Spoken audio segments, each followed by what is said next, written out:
is Real News Radio, exposing government corruption, defending our Constitution, demanding the rights of we the people, broadcasting the truth the puppet media dare not report. Long live liberty and death to the New World Order. Prepare yourself. This is Real News Radio with your host, Farron. Hello and welcome to the Real News 18th. This is your weekly broadcast where we discuss current events, politics, the disinformation, falsehood, lies, deceit, and propaganda of the mainstream corporate-owned media. We're going to be joined at the first break with Congresswoman Virginia Foxx, and we're going to have her on for about 20 minutes. And then next hour, we are going to play the long-awaited interview with John McCain, where he admits that the Constitution is in suspension. We are still doing our series, Constitution, A Search for the Truth. We will do more on that in the second hour. But to get us started today, we had a listener that sent me some information on some facts concerning the Revolutionary War, resurrecting the Black Regiment. And I'll be perfectly honest with you, I thought I was kind of well versed in this type of information. I had never heard of this, and I want to just share that with you just a little bit. The Black Regiment is a moniker that was given to the patriot preachers of the colonial America.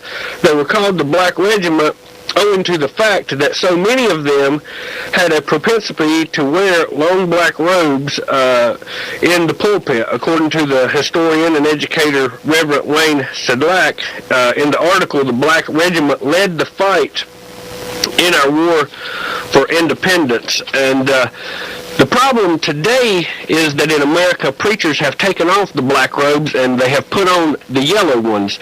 Where is the preaching against prevalent sins? Where is the spiritual, scriptural explanation concerning the rights and duties or limitations and restrictions of civil magistrates from Americans' pulpits today?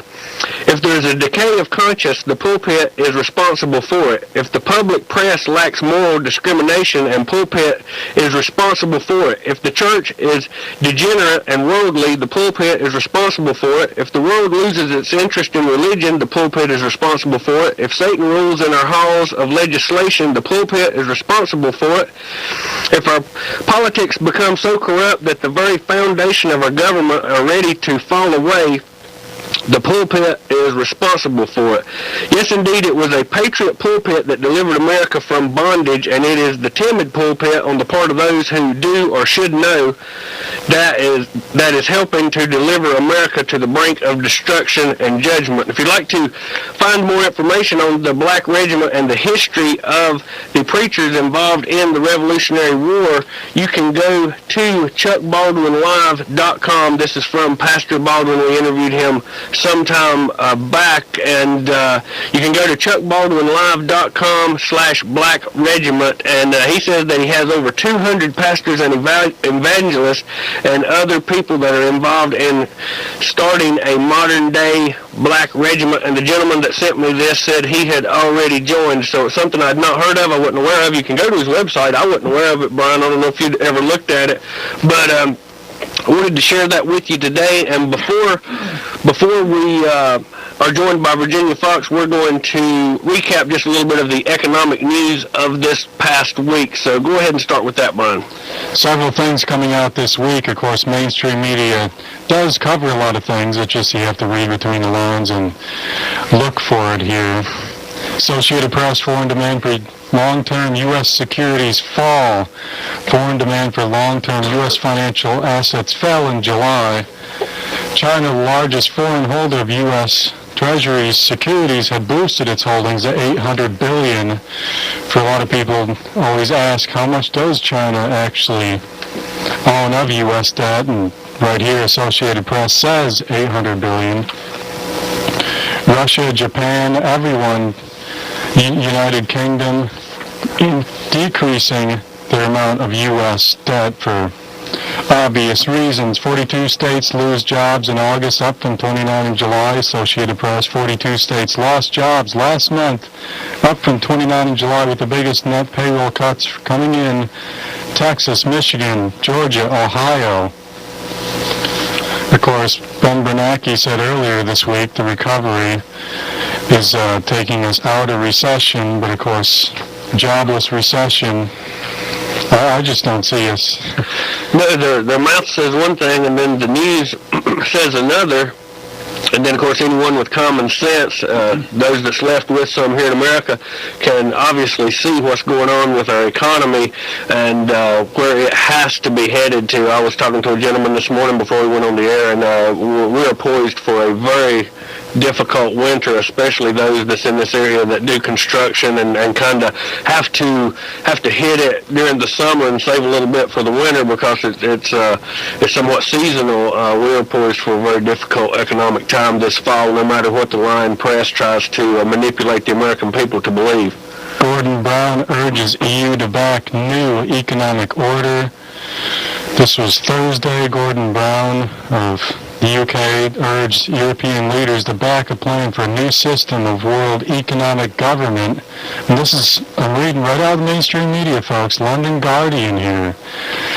And he's calling for this next month, well, actually next week at the G20, as well as Russian Premier Vladimir Putin. Putin says U.S. debt out of control.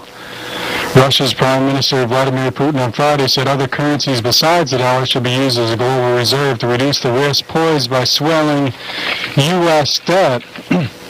President Dmitry Medvedev's economic advisor said Thursday that Russia would, at next week's G20 summit in Pittsburgh, press for more follow-through on measures to confront the global downturn and to change Western-denominated international financial institutions. Russia and China have pushed for an alternative reserve currency, but being the world's largest holder of U.S. dollar assets such as Treasury, they are unlikely to abandon it yet. Well, here we see again those that are in the true power that control the world economy have manipulated this implosion by design, and then the government is going to, and it doesn't matter whether it's our government, Chinese, Russia, whatever, they're going to rush to the forefront of the stage saying they have the solution, and government is never the solution to the problem. Government is the problem. That's why our economic slide has happened, is because those that actually control the government, the international banking crime syndicate, the manipulators behind the scene, behind the shadows, the secret government, have done this by design, intentionally, to take us where they want to go. It is order out of chaos. Give us the chaos, and then they will deliver the order, or we will deliver the order to them. We will give over our power and let them take full control, and that's what these diabolical, megalomaniac Satanists want to do. And they're doing a good job of it, people. We're just sitting back allowing it. I mean, there's a plethora of other leaders here calling for this new economic order. Of course, Nicolas Sarkozy of France, Germany's Angela Merkel, of course, Gordon Brown, which I just mentioned. We have numerous Bilderberg luminaries, no surprise there, such as Peter Mandelson.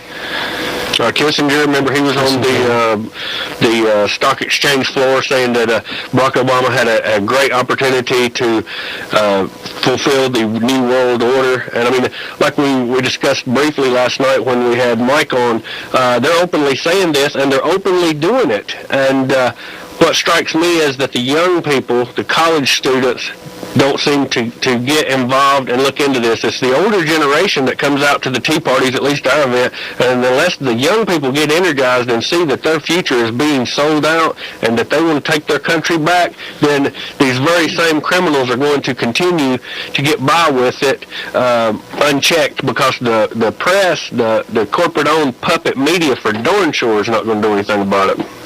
It's the young people's future here at stake, and I mean, if they want this new world order, if they want to be slaves, well, they're doing a good job of bringing it about, I'll tell you that. Have they accepted, I mean, a lot of college students, you talk to young people, they believe 9/11 was an inside job. It's like they accept it, but they're not willing to do anything about it. They're just like, oh yeah, that's the way it is. You can't trust the media. Government's corrupt. The Social Security won't be there for me.